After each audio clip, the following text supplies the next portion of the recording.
A simple and flexible way to reference the superclass is by using the super function, like this. The super function can be used in this way anytime we want the method of a subclass to invoke the superclass's version of a method. As a quick note, it's also perfectly valid to simply hard-code in the name of the superclass instead of using super. I also want to add a second canvas object to the player sprite, an arrow that shows the player sprite's direction.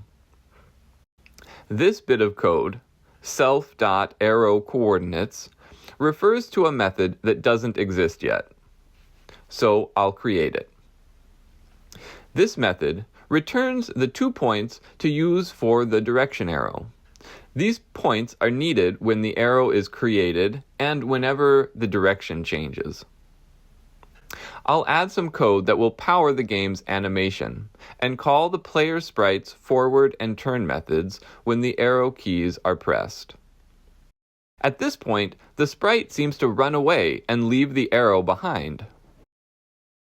The player class doesn't have a forward method yet, so the sprite class's forward method is invoked. This is part of the power of inheritance, but now I need to go beyond this default behavior.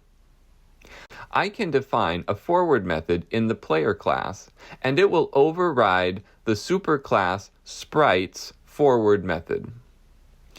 Here, I'll add code to move the arrow. At this point, if I run the code, nothing happens.